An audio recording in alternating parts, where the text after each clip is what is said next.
हरी भाई गाँव सिंगापुर वाले से चोला में नहीं कहूँ तोला आमा के छावर झूला के घाटे पर आए बसे चोला में नहीं कहूँ तोला नहीं कहूँ तोला पर आए बसे चोला नहीं कहूँ तोला पर आए बसे चोला नहीं कहूँ तोला पर आए बसे चोला नहीं कहूँ तोला पर आए बसे चोला आमा के छावरे झूला के घाटे पर आई बसे चोला ते झिलका पे मोला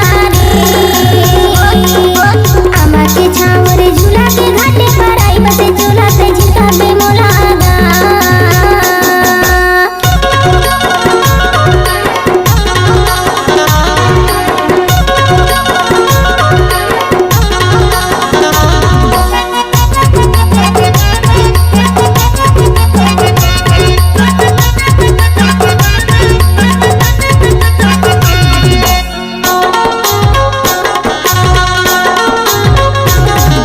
हरी भाई गाँव सिंगापुर वाले पेज पियो थाली मखाना मोला बनाए ले देहूँ जरवाना पर आए बसी चोला मैं नहीं कहूँ तोला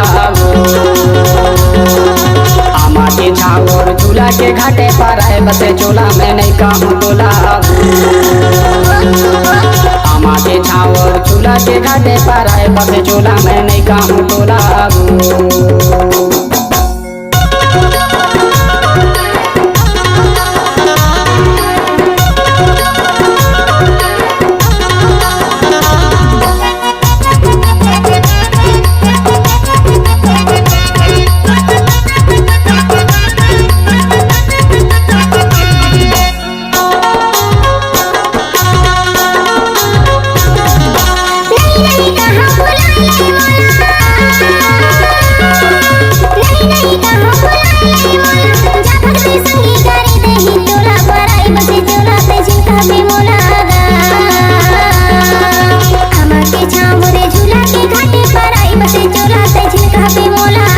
सिंगापुर जिला डिंडोरी के रहने वाला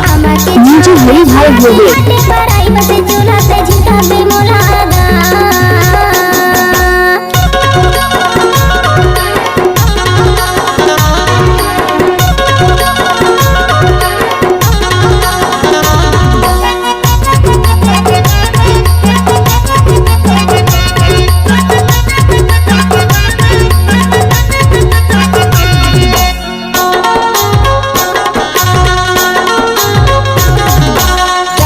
तेरा उतरती के घाम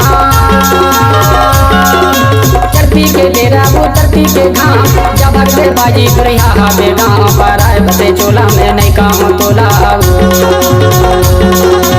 आमा के छावर झूला के घाटे पर आए बसे चोला में नहीं कहूँ तोला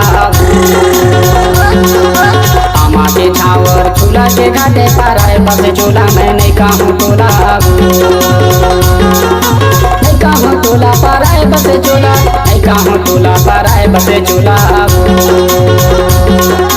नहीं कहूँ तोला पर आए बसे चोला नहीं कहूँ तोला पर आए बसे चोला आमा के छावरे झूला के घाटे पर आई बसे चोला ते झिलका पे मोला आमा के छावरे झूला के घाटे पर आई बसे चोला ते जब तक सूरज चांद रहेगा तब तक हरी भाई गाँव सिंगापुर वाले को यूट्यूब में नाम चलते ही रहेगा नीचे हरी भाई भोगे पर आई बसे चोला ते झिलका पे मोला पर आए बसे चोला मैं नहीं कहूँ तोला पर आई बसे चोला ते झिलका